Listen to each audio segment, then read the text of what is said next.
Durante muito tempo, esse quadro foi tomado como se fosse um estudo de anatomia. E tem, na verdade, boas razões para isso acontecer. Primeiro, que o negro Scipião em questão, ele era um modelo, de fato, na Academia Suíça de Paris, onde o Cézanne estudava. Em segundo lugar, essa mesma pintura ela vai servir de base para uma outra feita também no mesmo ano, em 1868, da Maria Madalena. Então a gente passa de um homem para uma mulher sem maiores problemas, né? Dando a entender assim que o tema não é tão importante assim. Antes dele se tornar o Cézanne que a gente conhece, que é aquele observador meticuloso, obsessivo no estudo da natureza, ele é, a princípio, um pintor impulsivo e agressivo. Os quadros, as narrativas dele nesse momento em que ele está pintando o negro Scipião são cenas de estupro, cenas de estrangulamento, de esfaqueamento, de autópsias de cadáveres. Ou seja, o Cézanne nessa época é um jovem pintor que quer chocar o público. Claramente, né? Isso vai mudar completamente depois. Então a pergunta que a gente tem que fazer para esse quadro é: onde está a narrativa, onde está o elemento chocante, onde está o terror, onde está o elemento perturbador dessa pintura?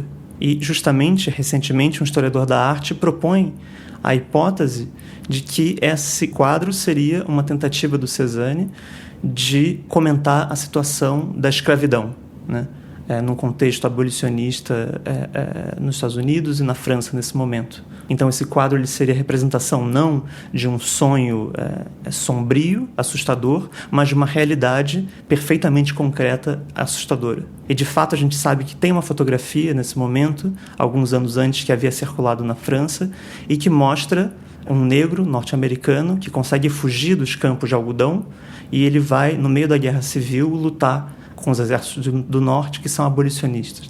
E a foto a gente vê justamente um homem negro sentado de costas, com as costas dilaceradas por chibatadas, né? Com as costas açoitadas. Pode ser. Faz sentido, a gente encontra o horror. Por outro lado, a justificativa que ele usa para isso, eu acho um pouco simples, simplória.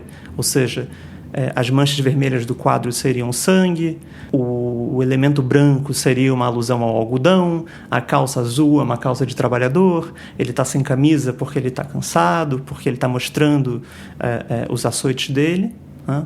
Isso não me parece suficiente porque o Cézanne não é um pintor desse tipo. A gente sabe que essas cores que estão aí estão presentes em todas as outras pinturas dele nesse momento e porque ele não é literal.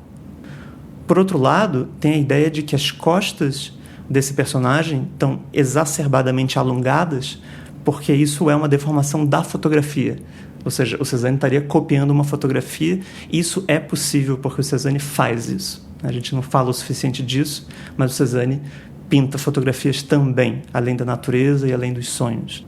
Enfim, acho que não dá para a gente definir com certeza se essa é ou não a pintura de uma fotografia, né? Se ela remete ou não a um terror não mais onírico, mas concreto, né? Histórico. Mas mesmo se essa pintura for um estudo, essa hipótese ela é interessante porque ela reintroduz o elemento sombrio, visceral, brutal, agressivo e quase de psicopatia que tem nas pinturas do Cézanne nesse momento.